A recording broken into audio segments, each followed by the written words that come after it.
The rewards of a renaissance. Fountain Square and Fletcher Place are seeing a boom in business and declining crime rates. Some problems still exist, but as RTV6's Mark Mullen reports, things have really changed since a violent encounter 4 years ago between a jeweler and his killer.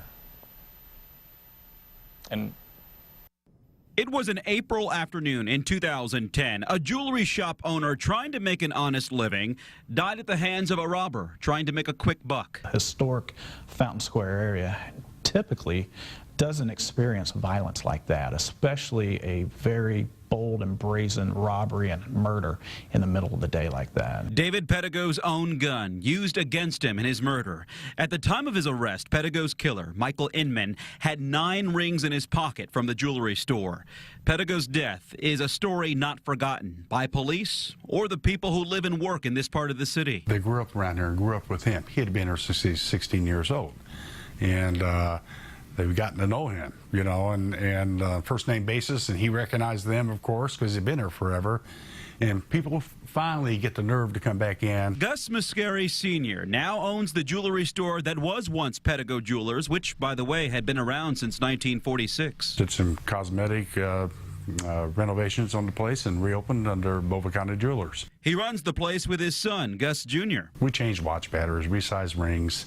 And together, over the last 3 to 4 years, they've watched this part of town change. You're seeing quality people coming through here now.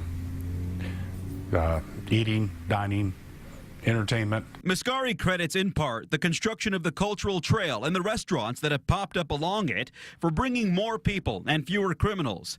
In fact, administrators with Plan 2020, an organization mapping out Indy's future, says the Fountain Square area, with its nightlife, eateries, and arts festivals, is proving to be a successful model for other areas looking to deter crime. You've also seen a rebirth in housing, and so lots of the housing has come back. And so there's just a lot more people around, a lot more eyes on the street. If you're a criminal, you're probably not going to choose a place that has lots of people around. The cultural trail, a housing boom, a surge in restaurants and pubs. But Mascari says something else is helping take back the streets from criminals. We've got evening beats of the cops walking the streets.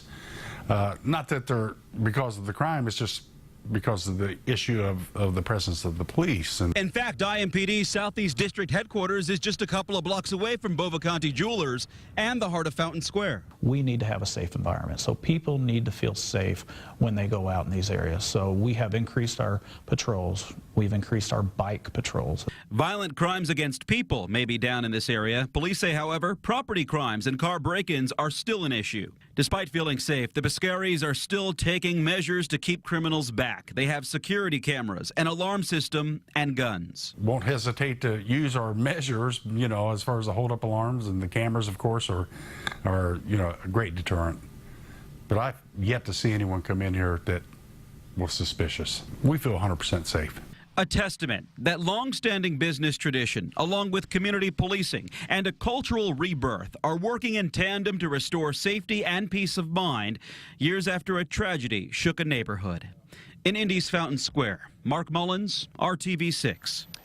Now, Metro Police say it's key for all of us to be good neighbors for each other, advising we go out of our ways to introduce ourselves to our neighbors. They say doing so helps to have more eyes and ears looking out for you, your family, and your belongings. As for the Pettigo murder, convicted killer Michael Inman is serving out a life sentence.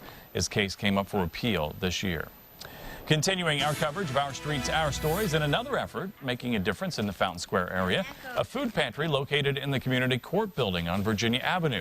Volunteers are helping more than 200 people every time it's open, handing out meat, pasta, formula, produce, juice, and more to those in need. What we have found the need in the Fountain Square area is not only for families, but it's for those who are in transition. It's for those who are single. We have a lot of the homeless coming in, and we have those who are just losing their jobs. And we've also have fed many teenagers who just come in who are hungry. The need is high. Yeah, the food pantry is named after Officer David Moore, who was killed in the line of duty in 2011. The organizer said it bears his name because of what he stood for: family, truth, honesty, and fairness. The food pantry is generally open every other Monday. The next time is November 17th at 2 p.m.